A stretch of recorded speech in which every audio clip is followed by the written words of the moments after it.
ladies and mostly gentlemen. Today we're going to talk about Shadowlands pre-patch and more specifically some of the minor changes coming to the game with this pre-patch. But before we get into that, guys, I just want to thank the sponsor of this video, and that is my Twitch channel, twitch.tv/MrGM. If you want to check me out streaming the Shadowlands beta or pre-patch, I'm over on Twitch every single day, twitch.tv/MrGM. Right, so Shadowlands pre-patch, how exciting is that? And I seem to do these videos every single time about minor changes. You guys seem to enjoy it, so we're doing one about pre-patch. Now, I have already done a video about the major changes coming in the pre-patch, and if you want to check out that video, I will leave a link in the description below this video or in the top right of your screen right now. But we're going to take a look at some of the minor changes. Now, there is quite a few. I made a list of 20. There might even be a few more, so if you do find any more, please do let me know in the comment section below. But we've got a ton to get through, so let's just jump straight into it with the first one, which is the mail on the character select screen. Yeah, this is, again, like a minor change, but very, very convenient. So from your character select screen, you can now see whether a character has mail in their mailbox or not, and it tells you who they're from, which is actually really, really cool. I'm such a big fan of this, a change that definitely needed to be done for a long time. Don't have to log all the way in to check your mail. It's literally just there on the create screen, which is really cool. The next change is one we're all looking forward to, and unfortunately one that hasn't come in yet, and that is the brand new login screen for Shadowlands. As of right now, as of the beta and PTR, it is still the BFA one, but with the pre-patch we will be getting a brand new login screen. Along with that login screen, we will be getting a brand new character create screen. Now, I've covered this in depth on the channel since its incarnation, and it's changed quite a few times, but we believe that it's on its final version now, and it looks pretty great. This is the character create screen right here. This is where you're going to be creating your new characters with all of those brand new customizations, which are coming in the pre-patch as well. So yeah, that is the new character creation screen. Speaking of character customizations, the next one is the brand new Barbershop UI, which does support all of those brand new customizations. Really, really cool. Massive fan of this new UI. You get to see a lot more of your character. You get all those brand new design drop downs for your character. And yeah, just a lot more freedom in this new Barbershop UI. Not so much a barbershop anymore, more of like a plastic surgeon. They definitely do a lot. And you can also change from male to female in the Barbershop as well, which is another minor change, which is really cool. And yeah, so that is the brand new Barbershop UI coming in the pre-patch. And also inside of this brand new Barbershop UI is the ability to change your Druid forms. Now, this is something that people have wanted for the longest time. Druid forms obviously being attached to, I believe, hair color or skin color. And now in the pre-patch, you will be able to change your Druid forms uniquely to your hair color and skin color, which is really cool. And including, you know, those artifact appearances as well, which is awesome. So that's another minor change there. The next one is actually one that I covered in an entire video, and that is the Transmog level changes. Now, this is really cool. For me, it's a little bit weird, it's a little bit jarring, but I think I'll get used to it over time. And basically what this is from level 10, you can transmog any item pre-Shadowlands. So any item from any expansion up to Battle for Azeroth, you can transmog at level 10. Now, this is obviously kind of in line with the Chromie time thing where the world kind of scales from 10 to 50. So yeah, so from level 10, you can transmog any of the expansion stuff. From 48 onwards, you can transmog into Shadowlands items. And from 1 to 10, I believe you can transmog into vanilla WoW items. So yeah, so that's kind of where the transmog level changes are happening. So yeah, you can have a level 10 rocking like the Nylothar Mythic set, which is kind of wild. And speaking of Transmog, they're also making a change to Legion artifacts. Now, originally these were locked to certain specs, and you can only use, like, let's say the Fury one while in Fury, but now they're making a change where you can actually use this outside of the specs. So, for example, if you are a Fury warrior, you can now transmog your two-handed weapon into the Arms Warrior weapon, which is really cool, and that goes across all different classes. They've also loosened some restrictions on items as well, which is really cool. So yeah, so now, you know, you can use those Legion artifacts in any spec, and that's really great. Not across classes, they're still locked to classes, and that's something that definitely needs to stay, but you can do it across spec, which is really cool. So you can use that Ashbringer in various different specs and whatnot, and you know, the possibilities are endless, and it's really cool for people to finally have that option for their characters. The next change comes to riding, and now some pretty major changes to riding happening.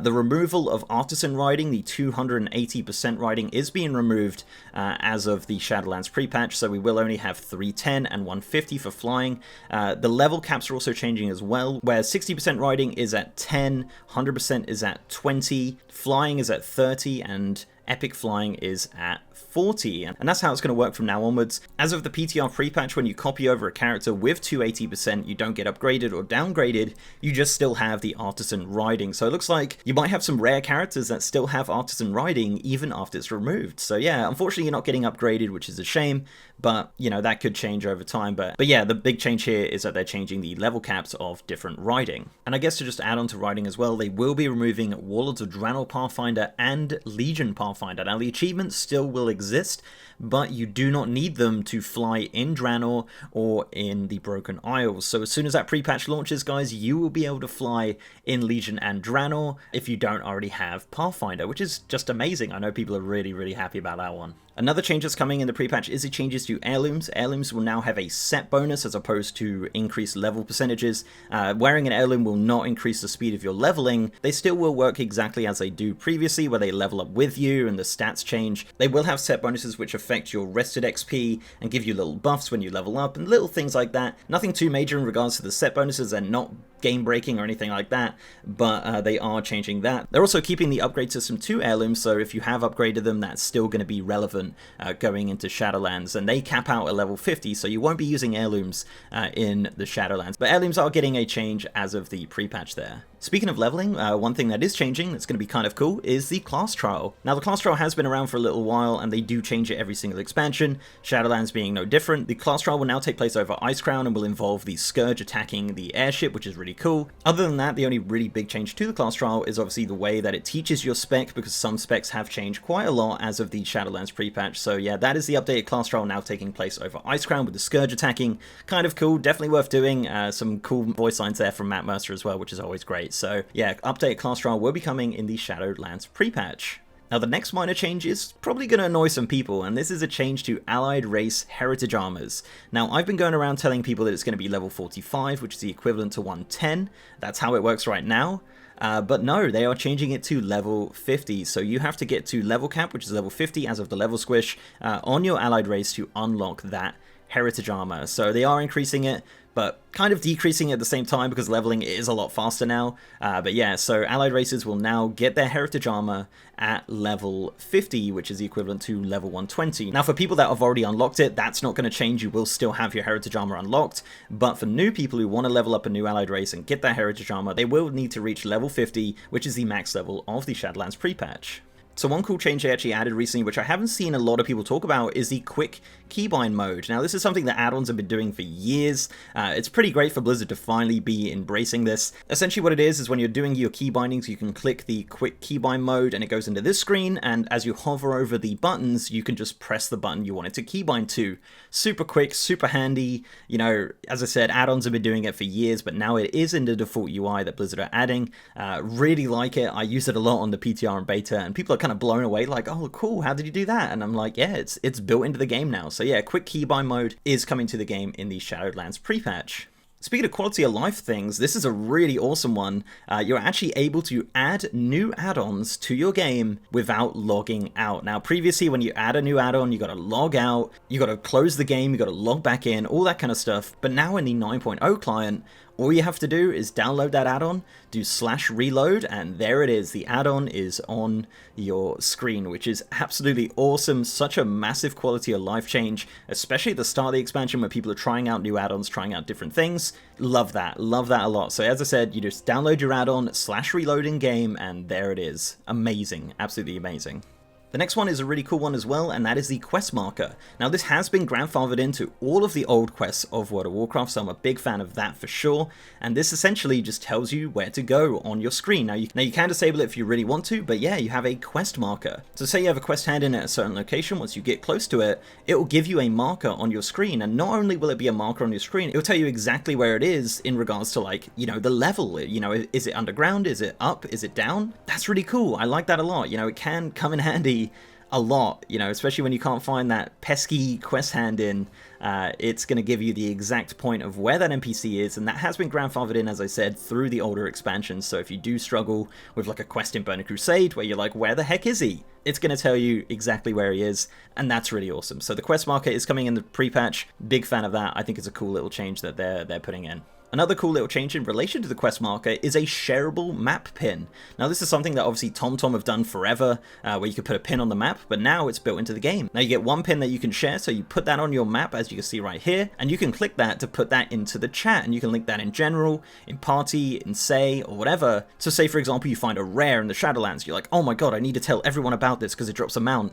You could put that in general chat and people can click that and that pin will go onto their map, which is awesome. Amazing, absolutely amazing. You know, I've seen it on beta, like people have been like, oh, there's a new NPC that sells PvP gear, like where is he? And everyone's like, it's here, and they pin the map and you can click that pin and check it out yourself. They could improve it. You could have multiple pins. You could have like, you know, little waypoints where it tells you exactly where to go in regards to like, you know, directions. But yeah, it's a good start. It's definitely something that needs to be in the game. And as I said, add-ons have been doing it for a while. So it's good to see it built in. So one super minor change, which I actually thought was already in the game, turns out it's not, is that now when you're in combat, your gear will tell you whether or not you can change it. So for example, if you're attacking something, obviously you can change your weapon when in combat, but you can't change any of your gear. So when you're in combat, you hover over your helm, for example, and it will tell you that you can't change that gear because you're in combat. And that's the change. That's the minor change. I told you this is minor. That's the minor change. So when you're in combat, your gear will tell you that you can't change. Now, this might be to do with in Mythic Plus now. As of Shadowlands, you can change your weapon, so maybe it's to do with that. I think it's a nice little minor change, especially for new players that don't really understand the nuances of gear changing while in combat. So yeah, so now your pieces of gear will tell you specifically if you can change them while in combat. And number 17 is that legendaries are going away. Yes, F's in chat for legendaries. Because of just, I guess in Shadowlands you will be making legendaries which will have the same effects as some of the legendaries. They're going away. Now the items aren't going away, just the effects. Now these will be just grayed out, similar to how corruption is. They're gone. They will still have sockets though, which is kind of cool. So you still have all of the sockets, all of that, but none of the bonuses will work, including in time walking. So unfortunately your time walking twink gear is no more. It's pointless. It doesn't exist. It's over. So yeah, legendaries from Legion will be having their effects removed as of the Shadowlands pre-patch.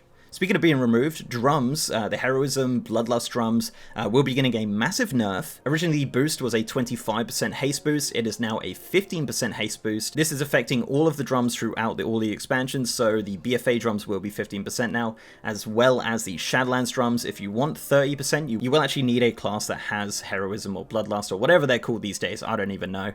So yeah, if you want the full 30%, you need a class, but drums are now going to be 15% down from 25%. So speaking of classes, they're also splitting up the spellbook. So originally it was just like kind of like Hunter. You know, your Hunter would have all his abilities there. Now they have kind of baseline Hunter, and then your spec, like Marksman for example, will be split up in the spellbook there. So you will get to see which are your baseline spells, which are your spec specific spells. I think that's a cool little change that's been in there since alpha. Big fan of that. I think that's awesome. So you can kind of understand like, okay, this is baseline, you know, I can use that in all specs, and this one is spec specific, so I can do that. So yeah, they're splitting up the spellbook a little bit between spec and class, which is cool. And finally, the 20th minor change is controller support. Yeah, controller support. I did do a video about this back in alpha. I haven't actually checked it since, but they're adding kind of default controller support in regards to like being able to keybind a Xbox controller to the game. Now, this was obviously done through add-ons for years and years and years. And Blizzard basically said, you know what, we're going to add it as default. This is mostly for adaptive controllers, but it can be done with your regular kind of Xbox controller linked to the PC. If you really want to play with controller, you can give it a go. It's very interesting. It's actually a lot better than I thought it would be, but it would definitely take some getting used to, and I would probably need a few add-ons to make it feel like it actually works. But yeah, as of pre-patch, you can plug in a controller and you can start keybinding different things to it and see what happens. You know, if that's something you want to play with, then you can do that as of the Shadowlands pre-patch. So that is 20 minor changes coming to the game as of the Shadowlands pre-patch. It's a lot. There's a few very minor, there's a few kind of major ones in there, but nonetheless, a lot of changes coming in pre-patch. Pre-patch hopefully launching very soon. If you found any more, do let me know in the comment section below. That'd be very much appreciated. The PTR has got the pre-patch on it right now, so if you want to jump into that yourself and check out any of these changes, it is available for everybody to log into. Just jump into the PTR and check it out. But as I said, it should be launching hopefully fairly soon, we hope. So guys, before I go, I'd like to give a massive shout out to my amazing patrons, YouTube channel members, and Twitch subs. You guys are awesome, and if you'd like to support the channel in any of those ways, links are down below. below. So leave a like on this video, guys, if you liked it, and subscribe if you haven't. I've also got a partner Discord channel with over 3,000 members. And as I said, I am now streaming on twitch.tv/MrGM. If you want to check me out streaming the Shadowlands beta, pre-patch, all of that good stuff, I'm over on Twitch every single day, over on twitch.tv/MrGM. And with that, guys, I'll see you next time.